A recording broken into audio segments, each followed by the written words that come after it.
Good evening, students. Welcome to Shanti Kunj online classes.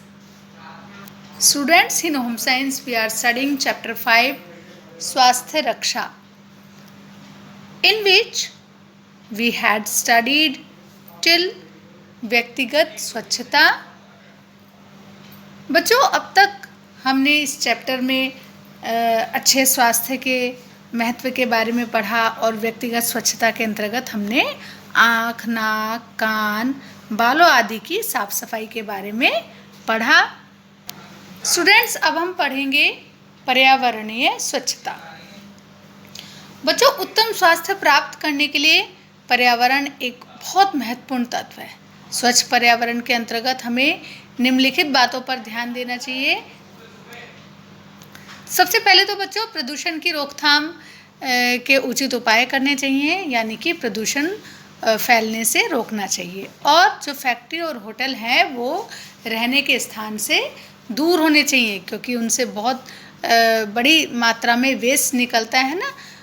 गली मोहल्ले colony में जो नाली हैं उनकी उचित व्यवस्था होनी चाहिए, और जो नालियां हैं उनको बच्चों समय समय पर साफ करते रहना चाहिए। मच्छरों को मारने के लिए भी दवाई का छिड़काव करते रहना चाहिए, और कूड़ा डालने के लिए हमेशा कूड़ेदान का प्रयोग करना चाहिए। किसी भी स्थान पर बच्चों पानी नहीं भरने देना चाहिए, क्योंकि अगर पानी भरा हुआ है कहीं पर भी तो उस पर क्या होगा, मच्छर जो है मादा मच्छर अंडे देती है, और वो उन मच्छरों से क्या होगा, बीमारी मलेरिया आदि फैलने का डर रहता है। पीने का पानी मैंने आपको पहले ही बताया था, बहुत स्वच्छ होना चाहिए, और प्लास्टिक की थैली का उपयोग तो बिल्कुल ही बंद हो जाना चाहिए, और उसकी जगह जो कागज़ के लिफाफे हैं उनका उपयोग करना चाहिए। और बच्चों, सार्वजनिक स्थानों पर मतलब कि कहीं पर भी बाहर थूकना नहीं चाहिए। बहुत सारे लोग होते हैं जिनके अंदर ये बैड मैनर्स होती है, जो जहाँ तहाँ थूकते रहते हैं। ये नहीं पता कि वो जो है क्या है, बीमारियों का घर है। हमने तो थूक दिया, लेकिन उसके कारण दूसरे कितने लोग बीमार पड़ सकते हैं इस बात का हमें अंदाज़ा नहीं है। और बच्चों, प्रत्येक व्यक्ति को, हर एक व्यक्ति को कम से कम 5 पेड़ लगाने चाहिए। अब बच्चों, हम पढ़ेंगे व्यायाम का अर्थ। व्यायाम हमारे स्वास्थ्य और शरीर के लिए बहुत आवश्यक है ना। और ऐसी शारीरिक क्रियाएं और गतिविधियां जो मनुष्य के सारे जो अंगों के पूर्ण और संतुलित विकास में सहायक होती हैं, वो व्यायाम कहलाती हैं। व्यायाम से बच्चों हमारा शरीर लचीला बना रहता है, और हमारी रोग प्रतिरोधक क्षमता क्या होती है, बढ़ती है। व्यायाम के अंतर्गत शरीर के विभिन्न अंगों को विभिन्न प्रकार से गति करनी पड़ती है ना। और व्यायाम प्रतिदिन नियमित रूप से, मैंने आपको बताया कि मांसपेशियों की कार्यक्षमता, स्फूर्ति और क्रियाशीलता को बढ़ाने के लिए बहुत ही उत्तम है।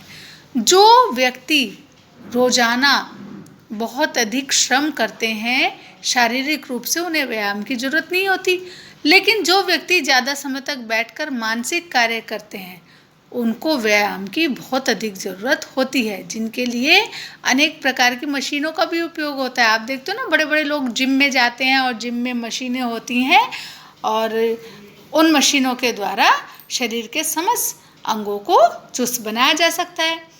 और बच्चों, समय अनुसार व्यायाम भी विभिन्न प्रकार के होते हैं, जैसे कि प्रातःकाल घूमने जाना, योगाभ्यास करना, दौड़ना, और बहुत सी ऐसी क्रियाएं हैं जिनके द्वारा हम व्यायाम कर सकते हैं। अब बच्चों, हम पढ़ेंगे व्यायाम का महत्व। व्यायाम शरीर की दुर्बलता को दूर करता है, और हमारे मांसपेशियों की कार्यक्षमता और हृदय की शक्ति को बढ़ाता है। व्यायाम के द्वारा बच्चों जो दुर्बल लोग होते हैं वो सबल हो जाते हैं। व्यायाम करने से बच्चों श्वसन क्रिया के तीव्र होने से हम जो है ज़्यादा मात्रा में ऑक्सीजन लेते हैं, है ना, जिससे हमारा जो शरीर है उसका रक्त शुद्ध होता है, साफ होता है। और व्यायाम करते समय शरीर में जो गति होती है उससे जो रुधिर संचरण है उसकी गति तीव्र हो जाती है, मतलब कि ब्लड जो है बहुत तेज़ी से ब्लड का सर्कुलेशन होने लगता है, और शरीर के अंगों को पोषक तत्व अधिक मात्रा में मिलते हैं। और बच्चों, जब शुद्ध रुधिर जो है, साफ खून शरीर में शीघ्रता से पहुंचता है तो मस्तिष्क की, हमारे दिमाग की जो थकान है वो भी खत्म हो जाती है ना, और नई मानसिक शक्ति प्राप्त होती है। और बच्चों, स्वस्थ शरीर में ही स्वस्थ मस्तिष्क होता है और व्यायाम शरीर को स्वस्थ रखता है। इसलिए हमें, आपको सबको नियमित रूप से व्यायाम करना चाहिए। अब पढ़ेंगे हम व्यायाम के नियम। व्यायाम हमेशा खुला और हवादार स्थान पर करना चाहिए, साफ स्थान पर करना चाहिए, और व्यायाम इस प्रकार का होना चाहिए जिससे शरीर के सभी जो अंग हैं वो संतुलित रूप से उनका विकास हो। और बच्चों, व्यायाम करते समय कपड़े हमेशा ढीले ढाले और मुलायम पहनने चाहिए जिससे कि व्यायाम करते समय हमें कोई भी परेशानी ना हो। भोजन करने के एकदम बाद व्यायाम नहीं करना चाहिए और ना ही व्यायाम करने के तुरंत बाद हमें भोजन करना चाहिए। व्यायाम करते समय या उसको समाप्त करने के तुरंत बाद पानी भी नहीं पीना चाहिए, हाँ, और ना ही नहाना चाहिए, है ना। व्यायाम अपनी शक्ति के अनुसार ही करना चाहिए बच्चों, है ना। और शारीरिक सामर्थ्य से अधिक यदि हम व्यायाम करेंगे तो हमारे लिए हानिकारक भी हो सकता है। व्यायाम रोज़ाना और निश्चित समय पर करना चाहिए, है ना। जो व्यायाम सदैव स्वयं की रुचि, आयु और शरीर की दक्षता के अनुसार किया जाता है, वही व्यायाम मनोरंजक और लाभदायी हो। स्टूडेंट्स, देखा आपने व्यायाम के फायदे। अब हम पढ़ते हैं व्यक्तिगत थकान एवं विश्राम। बच्चों, विभिन्न प्रकार के शारीरिक और मानसिक कार्य करने से जो हमारे शरीर के अंग हैं उनमें थकान उत्पन्न हो जाती है ना, और इसके अतिरिक्त कार्य करते समय शरीर के जो ऊतक हैं वो टूटते फूटते रहते हैं और इसलिए उनकी मरम्मत भी नहीं हो पाती। इसलिए क्या होता है बच्चों, हमारा शरीर जो है वो थकान ग्रस्त हो जाता है। और थकान का संबंध केवल शरीर या शारीरिक शक्ति से ही नहीं होता बल्कि मन से भी होता है। थकान की स्थिति में जो व्यक्ति है उसका मन और शरीर दोनों ही शिथिल हो जाते हैं, कुछ भी करने का मन नहीं करता है ना। और बच्चों, जो थकान है वो दो प्रकार की होती है, शारीरिक थकान और मानसिक थकान। शारीरिक कार्य जैसे कि दौड़ना, भागना, खेलना, कूदना, उनके बाद जो थकान होती है वो शारीरिक थकान कहलाती है। और बच्चों, मस्तिष्क संबंधी कार्य जैसे पढ़ना, लिखना, चिंतन करना आदि से के बाद जो थकान हो जाती है उसको हम मानसिक थकान कहते हैं। अब हम पढ़ेंगे थकान के कारण। बच्चों, यदि भरपूर नींद ना मिले या आराम ना मिले तो थकान होती है, और यदि हमारे शरीर में पौष्टिक तत्वों की कमी हो जाती है तो उससे भी हमें थकान महसूस होने लगती है। या फिर हमारा आसपास का जो वातावरण है वो अस्वस्थ हो तो भी जल्दी थकान होती है।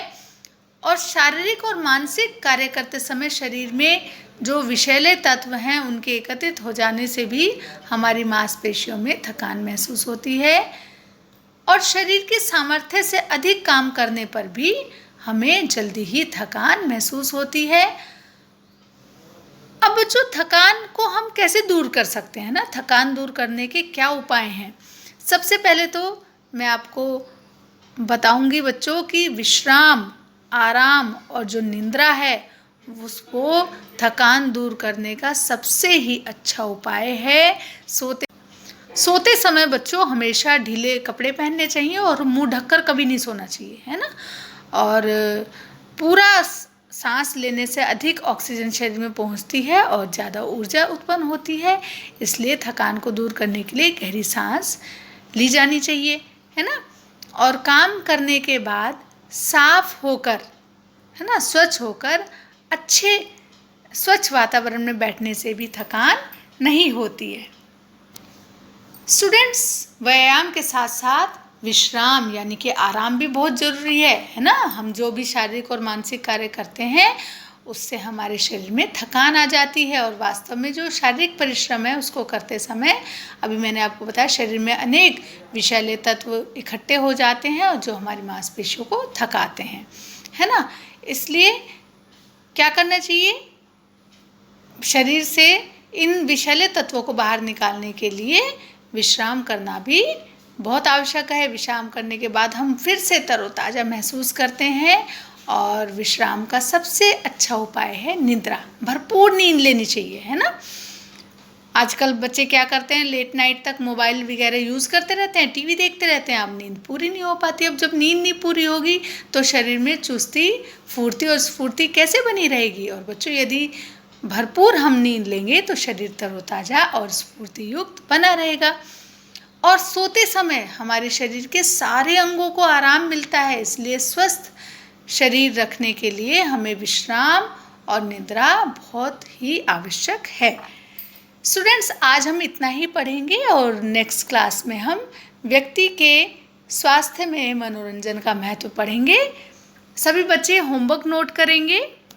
होमवर्क से आप सभी बच्चों ये जो क्वेश्चन नंबर द है, सही शब्दों द्वारा रिक्त स्थानों की पूर्ति कीजिए, और ये जो ध है कि सही विकल्प के सामने सही का निशान लगाइए या सही विकल्प चुनिए। ये दोनों क्वेश्चन केवल आपको बुक में ही करने हैं, नोटबुक में नहीं करने हैं। तो चलिए बच्चों, नेक्स्ट क्लास में फिर मिलते हैं। तब तक के लिए take care and good bye.